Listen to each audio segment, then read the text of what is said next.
Apa yang tidak kau inginkan terjadi pada dirimu, jangan engkau lakukan pada yang lain. Ini teman-teman mesti apalah ya yang sering ngaji filsafat. Golden rule ini ada di hampir semua teori tentang moral. Jadi jangan melakukan apa yang kalau itu menimpamu, kamu tidak senang. Kalau tidak suka dibohongi, jangan membohongi orang. Kalau kamu tidak suka dimaki-maki, jangan maki-maki orang. Jadi orang bermoral itu ada rumus sederhananya ini. Jadi kalau ada yang tanya, Pak, caranya jadi orang baik gimana sih Pak? Jangan lakukan apa yang engkau tidak inginkan terjadi pada dirimu, kau lakukan pada orang lain. Oke ya, cuma ini rumus untuk orang normal ya. Ya, karena kadang-kadang ya ada kan sing ngeyel mikir itu, Pak, kalau orang jahat, Pak, kalau orang psikopat, Pak, kalau orang punya suka menyakiti dirinya, Pak, dan lain sebagainya. Ya itu pengecualian. Jadi kadang-kadang ada teori baik-baik kamu malah menambahkan pengecualiannya ya dalam kebaikan apapun, teori apapun ya selalu ada pengecualian itu pasti. Cuma kan normal dan umumnya seperti ini. Bukan berarti terus kalau ada pengecualian teori ini salah. Teori ini tetap benar, hanya saja ada situasi-situasi khusus. Situasi khusus tidak bisa dengan teori ini. Jadi maka kalian tidak usah bingung kalau punya prinsip, menurut saya prinsip saya benar loh Pak, tapi kok ada fenomena yang tidak cocok. Ya mungkin fenomena itu fenomena pengecualian. Jadi bukan kok prinsipmu yang salah. Jadi pinter-pinter kamu sadar tentang fenomena pengecualian ini yang tidak bisa disamakan semua. Ya, Pak saya itu pinginnya tiap habis subuh itu belajar Pak. Tapi saya sedang sakit sekarang. Saya tidak belajar. Berarti saya tidak konsisten. Pengkhianat saya itu Pak misalnya. Ya tidak gitu moconya. Jadi sedang sakit itu pengecualian. Jadi sama kayak kemarin itu loh Pak. Katanya ke masjid itu kan utama. Kemarin saya kok dilarang ke masjid sih Pak. Waktu pandemi kan. Iya pandemi berarti situasi pengecualian, situasi khusus. Teorinya tidak bisa digeneralkan sama begitu saja. Jadi jangan bingung kalau ada orang bantah pikiranmu pakai fakta-fakta pengecualian. Fakta pengecualian ya pemahamannya berarti khusus.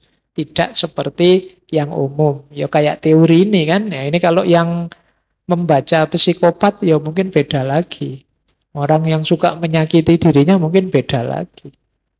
Jadi ya secara umum jangan engkau lakukan, engkau lakukan pada orang lain apa yang kamu tidak mau dilakukan pada diri. Pak saya suka kok Pak kalau dikhianati itu misalnya. Jadi saya bebas dong mengkhianati orang. Teorimu, teori pengecualian itu tidak bisa disamakan dengan orang lain. Wong saya itu kalau diputus malah seneng ya Pak.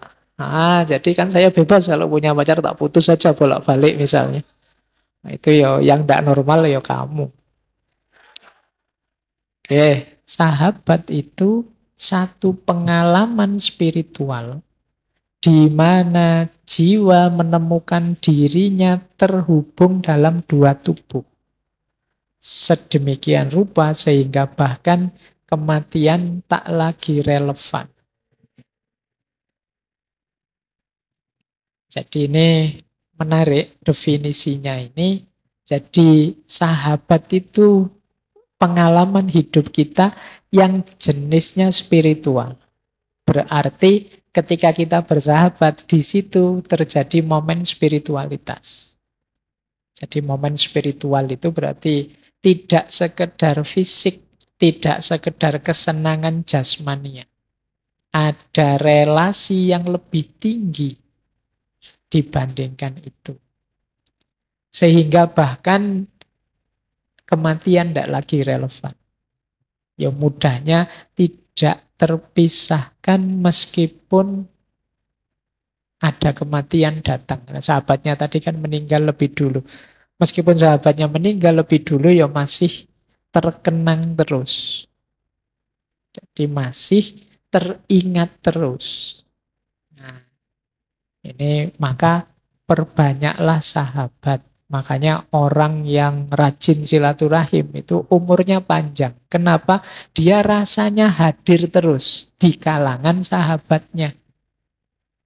Orang yang banyak silaturahim itu kan berarti dia banyak temannya, banyak sahabatnya. Dikenang terus, diingat terus meskipun sudah meninggal lama. Itu bahasanya umurnya panjang. Baik. Nah, sahabat kata De Montaigne adalah tujuan dalam dirinya sendiri. Jadi yang seperti Aristoteles kemarin, sahabat hanya untuk kesenangan atau sahabat untuk tujuan tertentu, itu bukan sahabat. Sahabat itu tidak ada tujuannya. Tujuannya ya persahabatan. Dia bukan kendaraan untuk apapun. Bukan daripada sepi, tak mencari sahabat, tidak begitu. Daripada tidak ada teman, tak cari sahabat, tidak begitu. Sahabat itu tujuan untuk dirinya sendiri.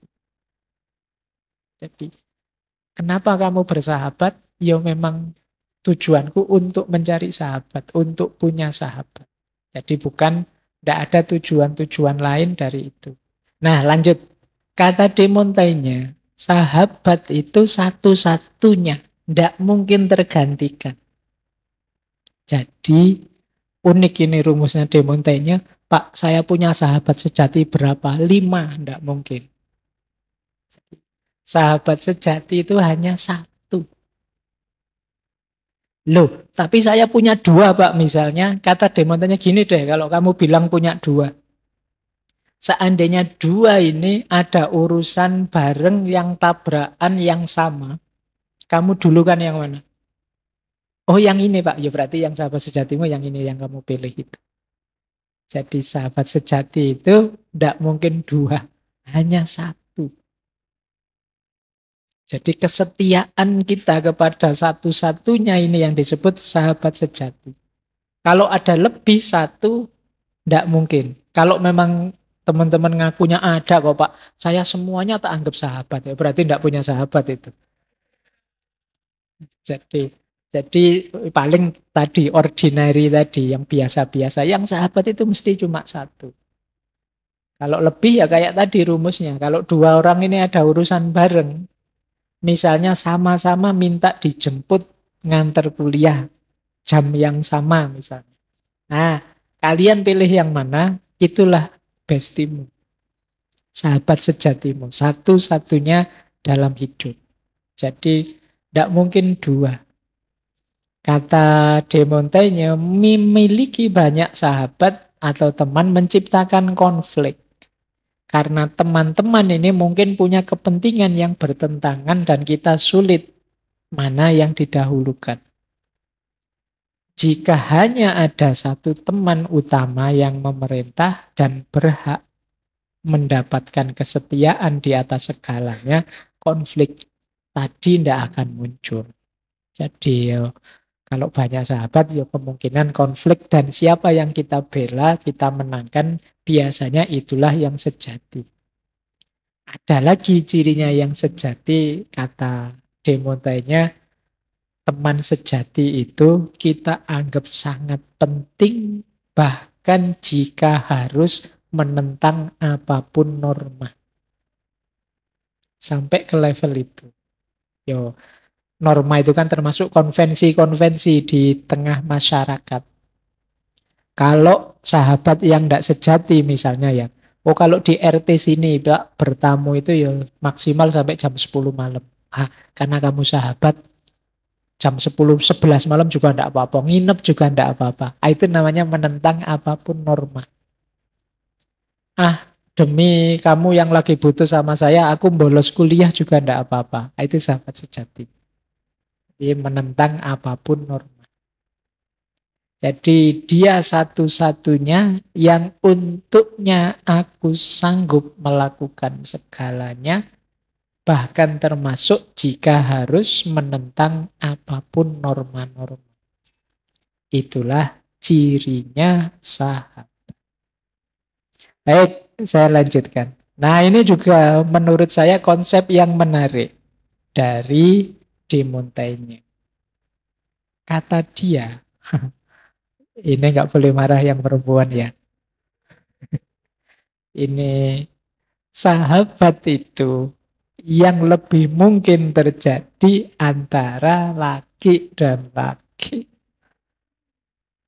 Jadi, kenapa begitu? Nah, kalau yang pertama ini jangan dimarahi.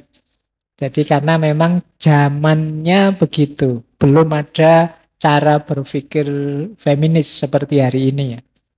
Kata dia, perempuan dan perempuan itu sulit untuk dekat secara mendalam.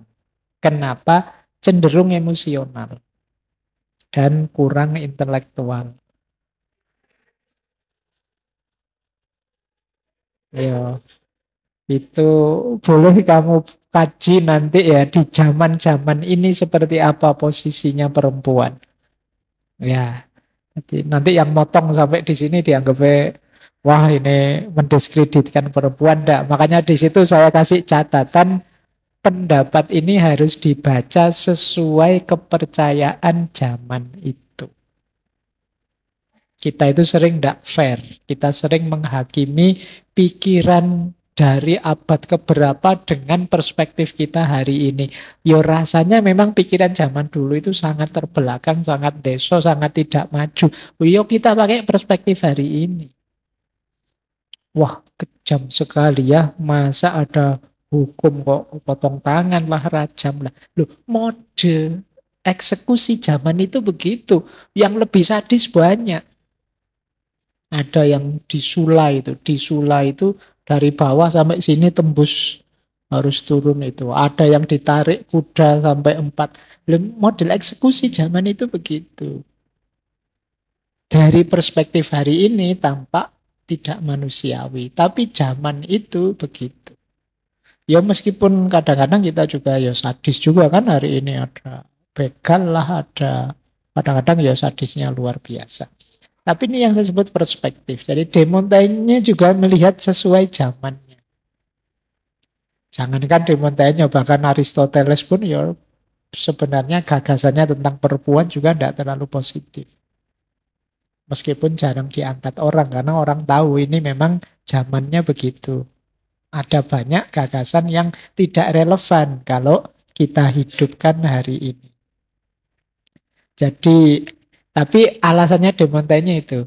Jadi kalau yang perempuan-perempuan tidak setuju, buktikan bahwa perempuan dan perempuan pun bisa jadi bestie.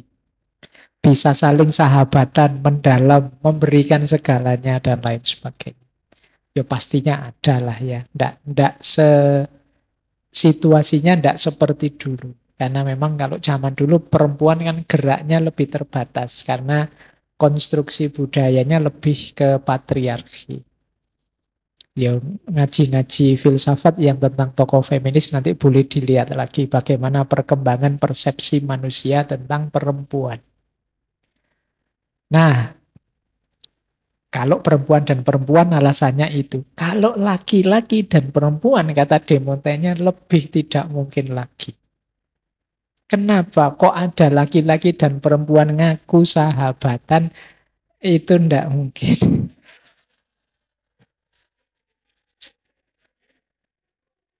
Kalau normal loh ya. Kenapa? Ada unsur erosnya pasti. Jadi ada masuknya nuansa seksual, ada dorongan romantiknya. Disadari atau tidak. Jadi kan kadang-kadang ada yang bilang itu, apa bisa laki-laki dan perempuan sahabatan? Nah, sekarang kamu tahu jawabannya. Menurut De Montaigne, tidak mungkin. Jadi tidak mungkin hanya sahabatan. Pasti sudah ada rasa-rasa itu. Nah, sekarang mulai evaluasi ya. Aku punya sahabat perempuan atau aku punya sahabat laki-laki? Enggak. Loh, kalau sekedar ordinary friendship pasti bisa. Tapi yang true friendship tadi, sampai ke level untukmu segalanya, itu kalau laki-laki perempuan pasti tidak sekedar friendship. Pasti ada unsur romantik, erotiknya. Erosnya pasti ada. Jadi makanya kalau kamu ditolak, sudahlah kita sahabatan saja. Itu sebenarnya jawaban bahwa kita tidak mungkin bersama. Jadi kenapa? Karena laki-laki dan perempuan tidak mungkin bersahabat. Nah, kamu sekarang bisa jawab. Kalau kamu kok nembak terus kita sahabatan aja ya. Tapi kan laki perempuan tidak bisa sahabatan. Jadi ya gimana lagi bisanya ya sudah berarti minggir kamu ganti yang lain. Oke, jadi ini salah satu idenya. Yo, gagasan filsafat itu kan boleh setuju, boleh tidak. Silahkan nanti kalian urai lagi, kalian dalami lagi.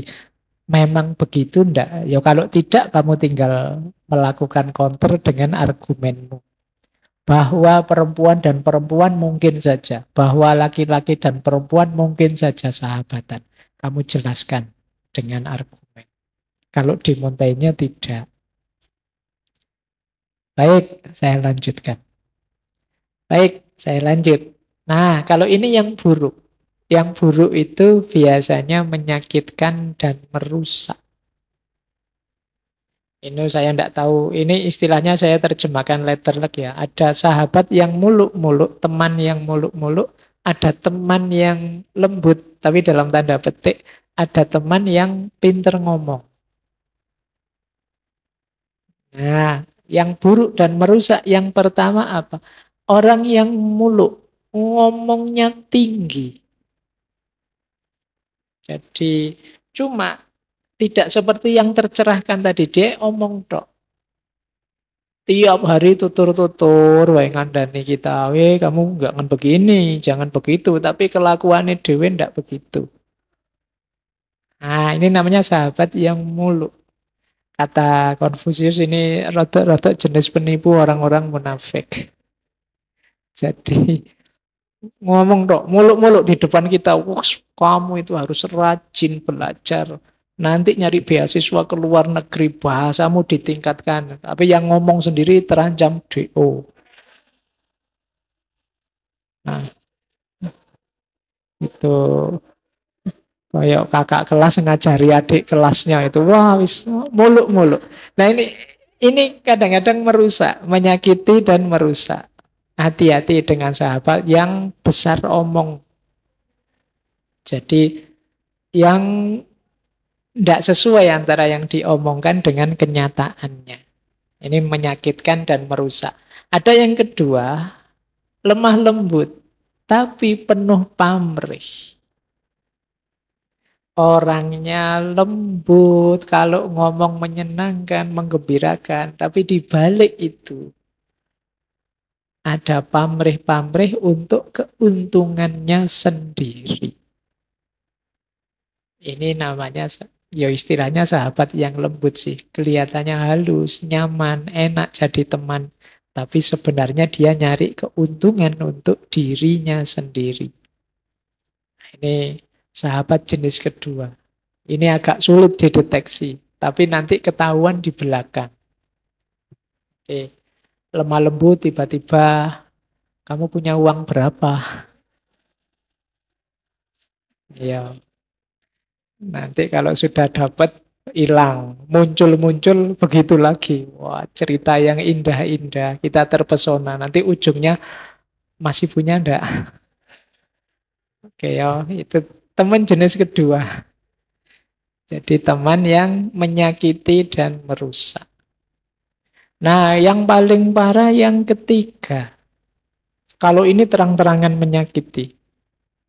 Jadi mereka ini ya memang ngomongnya kasar, menipunya terang-terangan, menyusahkan kita juga terang-terangan. Kalau kita dekat dengan dia, reputasi kita langsung jatuh. Kehormatan kita langsung jatuh. Nah, ini teman jenis ketiga. Kalau lihat, Misalnya orang lihat fotomu jajar dia, loh kamu kenal anak kayak gini nih. Ah itu teman jenis ketiga. Jadi kedekatanmu dengannya membuat namamu jatuh. Kata Konfusius, dekat dengan orang seperti ini kadang-kadang tidak terelakkan. Karena sahabat itu, teman itu bisa macam-macam. Tapi kata Konfusius, harusnya kita tidak diam saja. Entah kita peduli sebagai sahabat dan melakukan perbaikan, atau ya kalau bisa dihindari. Karena kalau kita diam saja, orang akan menganggap kita komplotannya. Kamu temannya anak itu ya, mesti nanti kamu datang-datang ke sini, nipu nanti, utang nanti. Nah, ini jadi kamu dianggap komplotannya, karena temannya jenis-jenis seperti itu. Jadi kata Konfusius ini teman yang pandai bicara. Orang jenis ketiga ini merusak.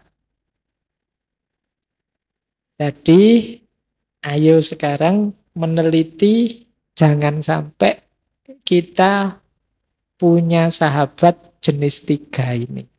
Atau jangan sampai kita jadi sahabat dengan tiga karakter ini. Jadi orang yang muluk munafik, orang yang lembut tapi penuh pamrih untuk kepentingannya sendiri, dan yang ketiga orang yang memang terang-terangan ingin menjatuhkan kita, menyakiti kita. Tiga jenis sahabat ini harus kita hindari. Saya lanjutkan. Nah, sekarang tentang teman baik dan teman tidak baik. Teman yang baik jenisnya tiga. Yang pertama, teman yang tercerahkan atau sahabat yang tercerahkan. Yang kedua, sahabat yang tulus. Dan yang ketiga, sahabat yang perhatian. Jadi teman yang baik ini yang dibawa adalah kebaikan dan manfaat. Sahabat yang baik yang dibawa kebaikan dan manfaat. Sahabat yang tercerahkan itu adalah sahabat yang lurus, sahabat yang konsisten di jalan kebajikan. Yang bersama dia, aktivitas kita itu selalu kebaikan dan perbaikan. Nilai kita di tengah masyarakat meningkat, kita semakin terhormat.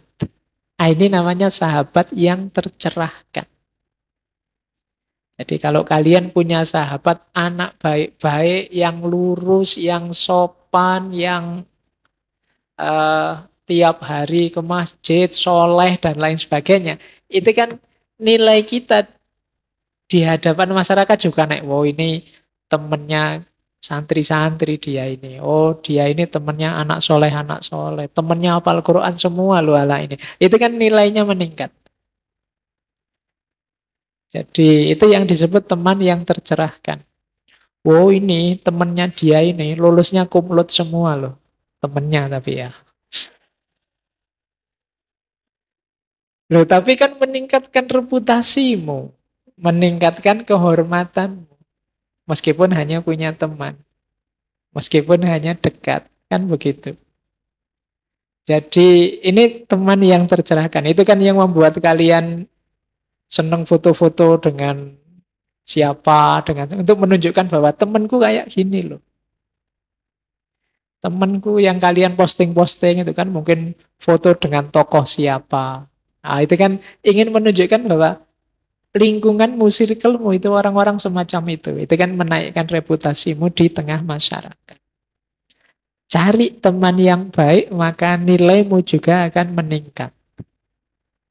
Itu teman yang tercerahkan.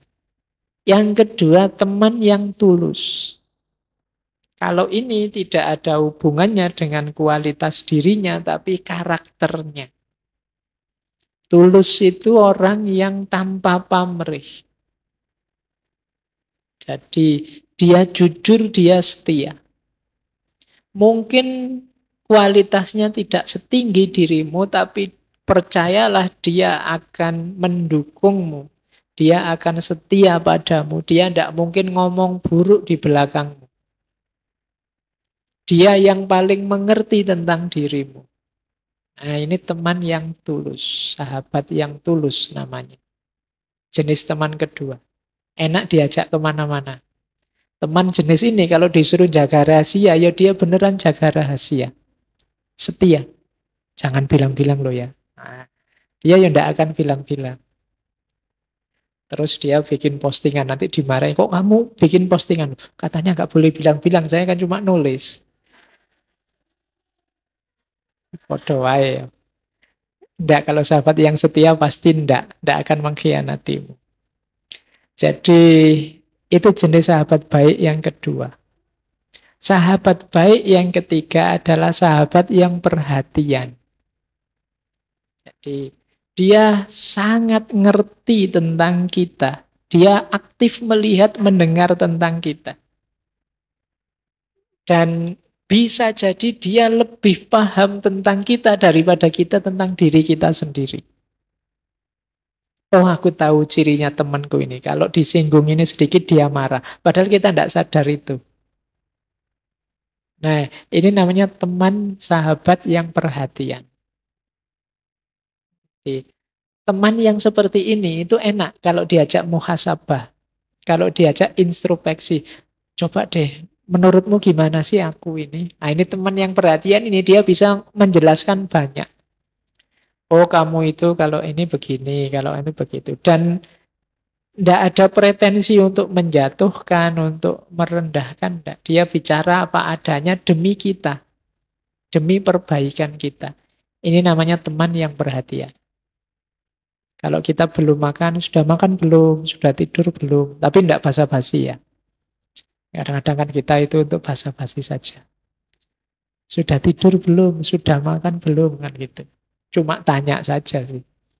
Harusnya kan kalau tanya sudah makan belum, jawabannya belum, yuk tak traktir makan. Nah, itu sahabat.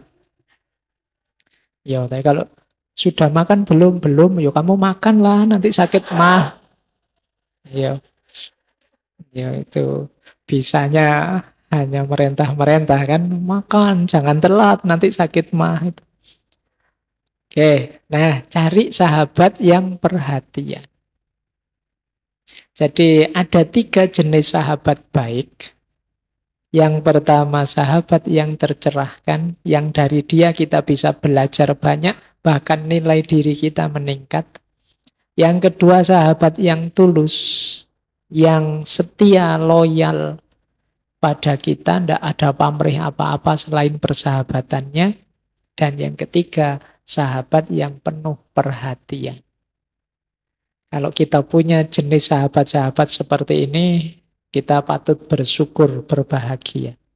Atau seperti tadi, mari kita bentuk diri kita jadi sahabat yang baik dan bermanfaat. Seperti ini.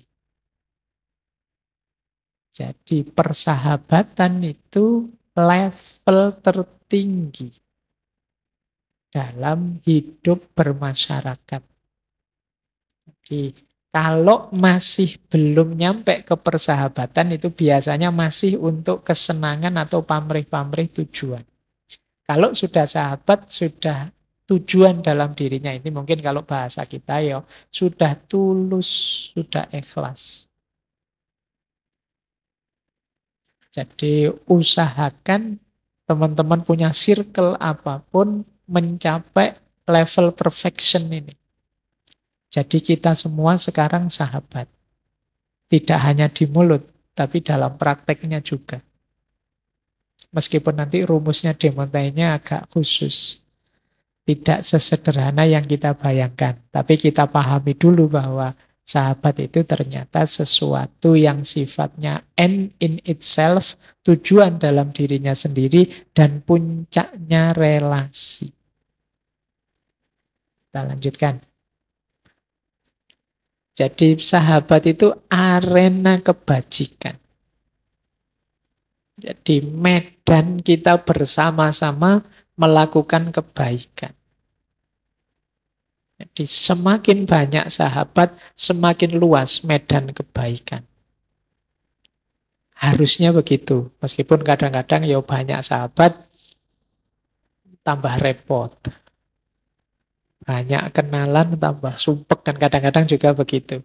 Tapi mungkin kita salah menyikapi persahabatan itu. Harusnya persahabatan itu jadi arena kebaikan. Nanti ada penjelasan dari Konfusius bagaimana agar persahabatan itu memang benar jadi arena kebaikan. Jadi nambah sahabat ya nambah kebaikan. Nah, dalam tradisi Konfusianisme dikenal yang namanya kebajikan itu 5. Jadi tadi arena kebajikan berarti persahabatan itu bergerak di 5 bidang ini. Yang pertama ren atau cinta kasih atau kemanusiaan. Jadi dalam persahabatan ya kita mewujudkan ren. Bagaimana kita memanusiakan manusia. Bagaimana kita saling menyayangi, saling mencintai antar manusia. Jadi kita hidup secara manusiawi antara lain dengan memanusiakan orang lain. Menyayangi orang lain. Ini dasar hidup manusia yang punya, yaitu namanya ren. Kalau teori tentang cinta kan teman-teman mestinya wapal kan, sudah bolak-balik kita bahas cinta-cintanan. Kasih sayang, rahmatan lil alamin. Ini tema-tema agung, tema-tema besar yang asik dan indah kalau dibahas meskipun dalam prakteknya tidak mudah. Kita sering melihat kajian-kajian, mendengar kajian-kajian tentang cinta, biasanya rame. Tapi dalam praktek kita sehari-hari, kita jarang melihat praksis-praksis cinta yang agung. Nah, di hampir semua agama sebenarnya cinta itu kan jadi tema utama. Jadi medan persahabatan harusnya juga begitu. Jadi medan saling menyayangi, saling mencintai. Ya enggak harus cinta yang jenisnya eros romantik ya. Kalau saya ngomong cinta kan pikiranmu sudah bayanganmu yang romantik-romantik, yang eros. Enggak, ini jenis filia. Jadi cinta yang jenisnya persahabatan. Laki-laki dan laki-laki. Ya meskipun bukan LGBT. Yang sekarang rame lagi itu ya. Oke. Jadi yang pertama itu, persahabatan itu medan kasih sayang. Semakin banyak sahabat, semakin luas medan kasih sayang. Yang kedua, yi. Yi ini kebenaran, keadilan, kewajiban. Kalau ini norma-norma standar dalam hidup yang harus kita penuhi. Jadi orang hidup itu ya standar minimalnya kan harusnya adil. Dan kewajiban-kewajiban pokok jangan dilupakan. Nah itu namanya yi. Baik, yang ketiga li. Li itu kesusilaan, norma, moral. Jadi kesepakatan-kesepakatan sosial, unggah-ungguh, etika, etiket itu li. Jadi persahabatan, medan kesusilaan. Yang keempat si. Si itu kebijaksanaan, kearifan. Maka sering saya bilang benar itu tidak selalu bijaksana, tidak selalu arif. Karena dua hal yang berbeda antara yi dan zi. Banyak orang pinter, banyak orang wawasannya luas, ilmunya tinggi, tapi tidak arif, tidak bijaksana. Banyak orang yang menggunakan kebenaran untuk kepentingannya yang tidak maslahat. Itu namanya tidak arif. Saya tahu ini benar, mumpung ini benar, kesempatan untuk melecehkan dia. Ini kan tidak arif. Saya tahu ini baik, mumpung ini baik, saya gunakan ini untuk mencari keuntungan. Ini namanya tidak arif. Jadi kebenaran yang digunakan semestinya, sesuai ruang dan waktunya, sesuai porsinya, itulah kebijaksanaan. Dan filsafat itu cinta kebijaksanaan. Berarti Filsafat itu tidak berhenti sekedar kebenaran. Kalau begitu apa filsafat itu boleh Pak langsung bijaksana tapi tidak benar, tidak boleh. Jadi dasarnya tetap harus kebenaran, keadilan baru dilampaui. Makanya kalau kita Jumatan itu sering mendengar kalimat innallaha ya'muru bil adli wal ihsan. Jadi adil itu pas, memang benarnya begitu. Tapi kalau bisa ditambahi ihsan. Ihsan itu lebih dekat ke bijaksana tadi, pas, sesuai, cocok situasi, ruang, dan waktunya. Nah, jadi mari kita cari kebenaran dan latihan bijaksana. Berarti latihan membaca situasi sesuai dengan ruang dan waktu hidup kita. Itulah kebijaksanaan. Kalau dalam dunia tasawuf bahkan pakai istilah kearifan. Dalam bahasa Indonesia digabung arif dan bijaksana. Arif itu hubungannya dengan pengetahuan, kalau bijaksana hubungannya dengan tindakan. Nah, jadilah orang yang pinter dan bijaksana. Dan itu mungkin maksudnya begitu, sehingga kita punya istilah arif dan bijaksana. Cuma sekarang rasanya kalimat arif dan bijaksana itu kayak di dunia dongeng ya rasanya. Sulit nyari orang yang arif dan bijaksana itu. Tapi yuk ayo latihan. Kita kalau ndak begini ya gimana kita bisa hidup nyaman. Menjalankan amanat Tuhan. Jadi, ini arena persahabatan juga ada di sana. Arena kebenaran sekaligus arena kebijaksanaan. Mari hidup yang bijaksana dengan paradigma yang pas. Tidak lagi kebenaran yang kita manipulasi untuk kepentingan, kebenaran yang kita gunakan untuk menjatuhkan orang lain, menyusahkan orang lain, dan lain sebagainya. Baik, ya hari ini kan banyak. Bahkan di antara definisinya hoax itu kan kebenaran yang kita frame kemudian kita pakai untuk menjatuhkan orang. Itu kayak podcast-podcast yang panjang terus kita potong satu kalimat, kemudian kita pakai untuk kepentingan kita. Nah, ini mungkin benar orangnya memang ngomong begitu, tapi tidak bijaksana karena kita lepaskan dari konteks utuhnya. Baik, itu yang keempat. Yang kelima tentu saja sin. Sin itu dapat dipercaya. Orang yang punya integritas dalam dirinya. Jadi amanah. Kalau janji ditepati, kalau ngomong dipenuhi, itu orang yang dapat dipercaya. Jadi ini 5 kebajikan utama dalam tradisi Konfusianisme. Silahkan nanti teman-teman dicek ya. Saya punya kualitas sebesar apa dalam 5 hal itu. Saya yakin teman-teman yang hadir, yang mendengarkan, 5 ini pasti punya. Yang membedakan besar kecilnya. Tidak ada orang yang sama sekali tidak punya kemanusiaan. Pasti ada. Mungkin sangat kecil, sangat sedikit, ada yang besar. Tidak ada orang yang sama sekali tidak punya kebenaran. Pasti punya. Pasti tahu. Sedikit banyaknya tergantung.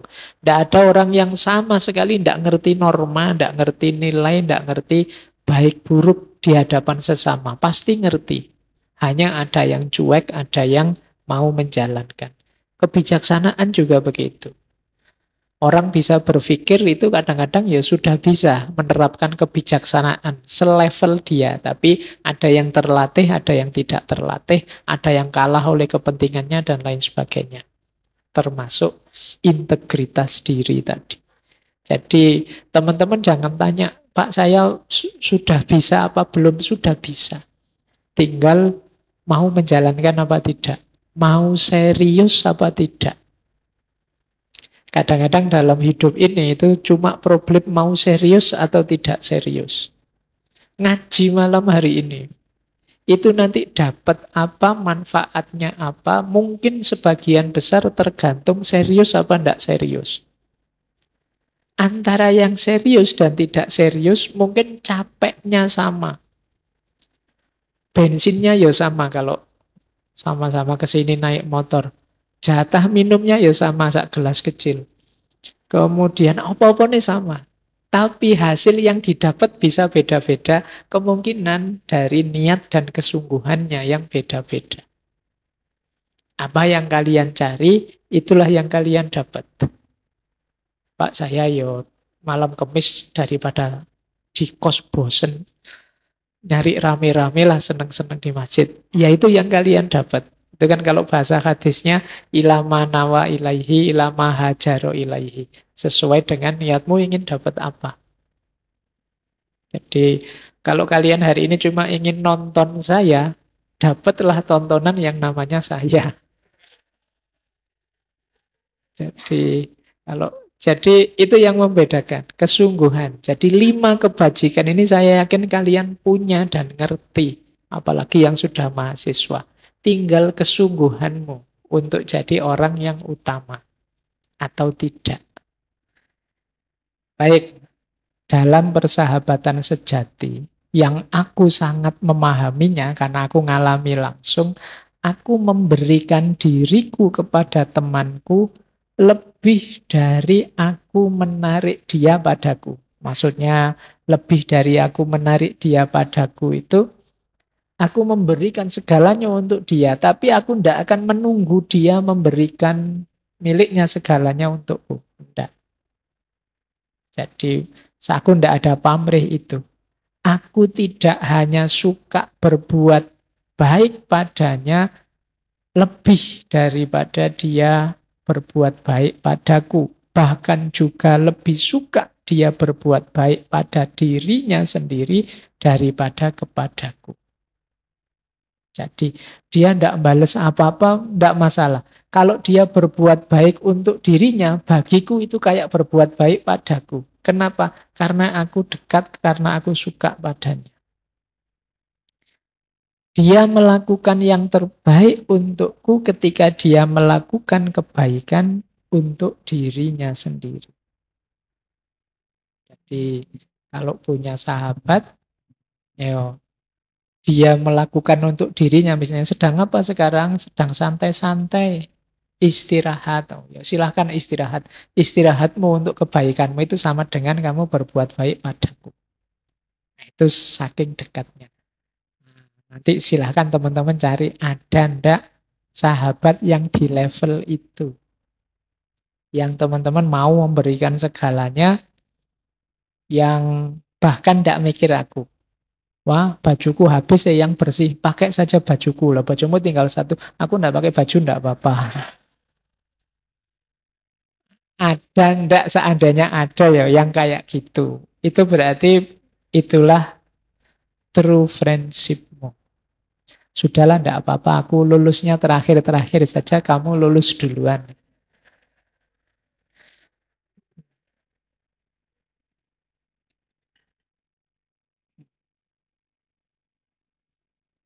Lanjutkan. Persahabatan itu bukan sesuatu yang dikejar secara aktif, melainkan fenomena yang sulit dijelaskan yang terjadi dalam dua orang yang itu tanpa sengaja dan bukan pilihan. Sahabat itu ndak kok, kamu tak pilih jadi sahabatku ya, itu enggak. Ya kalau gitu ya biasanya ya bukan sahabat. Sahabat itu tiba-tiba muncul rasa saja. Ya mungkin awalnya kamu tak pilih begitu, kamu temanku, kamu temanku, kamu temanku, tapi nanti salah satunya pasti ada yang kok nyambung sekali ya dengan dia. Rasanya kok klik banget ya, rasanya kok cocok sekali dengan dia. Jadi bukan kita yang merancang. Jadi kalau selama ini kita ngertinya cinta itu anugerah, sahabat itu juga anugerah. Jadi bukan sesuatu yang kita pilih-pilih, saya tak milih sahabat yang cakep ini saja, yang kuat ini saja, kalau bantu angkat-angkat lumayan, atau yang ini, enggak begitu. Jadi tiba-tiba saja di antara sekian banyak orang-orang yang berinteraksi dengan kita, ada yang nyantol. Tapi nanti beda ya dengan yang romantik, yang erotik, enggak. Ini memang ada rasa level kalau bahasanya Aristoteles filia kemarin, bukan eros. Ya, mungkin teman-teman yang punya bestie paham ya. Jadi, iya, bestie mana. Jadi yang punya sahabat paham rasanya bagaimana nyambungnya diri kita dengan sahabat kita. Dan itu bukan sesuatu yang dirancang. Jadi rasa itu muncul begitu saja tanpa direkayasa. Tidak ada hubungannya dengan manfaat yang kita peroleh atau keuntungan apa dari dia, enggak. Klik saja, kita berkorban untuk dia, enggak masalah. Bahkan saya yang susah, kamu yang seneng, enggak apa-apa. Kalau sudah sahabat, aku ujian nilaiku jelek, enggak apa-apa, asal nilaimu bagus, itu sahabat. Jadi kadang-kadang dikasih contekan, malah nilaiku jatuh, kamu yang tak kasih contekan, nilainya naik. Enggak apa-apa, wong. Kamu sahabat, kamu bestiku, tenang aja. Nah, jadi ini rumus pertama persahabatan, kata De Montaigne. Yang kedua, bersahabat itu bukan kepada sifat-sifatnya. Maksudnya apa? Tidak ada alasannya. Tetapi kepada orangnya. Jadi bukan bersahabat karena.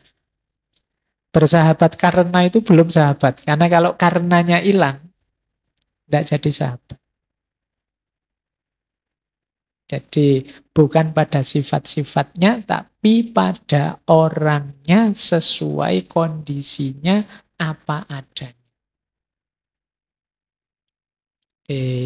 Jangan cari alasan. Aku mau bersahabat denganmu. Apa ya yang membuatmu menarik? Kalau dicari-cari itunya atau nyari-nyari alasan, bukan sahabat. Kalau sahabat itu ya wis apa adanya kamu belahan jiwaku. Nah itu sahabat yang sejati. Makanya ada quotes yang terkenal sekali dari De Montaigne tentang sahabat di bukunya On Friendship itu. Beliau bilang begini, kalau seseorang memaksaku untuk mengatakan mengapa aku menyukainya, aku merasa ini tidak dapat diungkapkan. Karena dia adalah dia, karena aku adalah aku. Jadi, mengapa sih kok sampai segitunya dengan Labuti misalnya? Susah jawabnya, ya karena aku begini, dia begitu, sesuai dirinya, aku sesuai diriku. Karena dia adalah dia, karena aku adalah aku. Jadi bukan syaratnya. Karena kalau ada syaratnya misalnya, oh karena dia ganteng, oh yang sana juga ganteng, yang situ juga ganteng. Oh karena dia pinter, lumayan untuk nyontek-nyontek, bisa lah. Enggak, kalau hanya pinter, yang lain mungkin banyak yang pinter juga. Nanti ada yang lebih pinter, ini sahabat ditinggalkan. Enggak ada passionnya kan. Tapi aku suka padanya karena dia adalah dia. Dan aku adalah aku. Makanya bisa nyambung. Jadi karena dia yang seperti itu apa adanya dan aku yang seperti adaku sekarang, itulah maka kita bisa bersahabat. Jadi memang tidak bisa dijelaskan. Berarti ya sama-sama ada rasa yang nyambung, yang klop. Inilah persahabatan. Dicari sahabat yang sejati, yang dia adalah dia, aku adalah aku. Tidak ada pamrih-pamrihnya, tidak ada tuntutan apapun.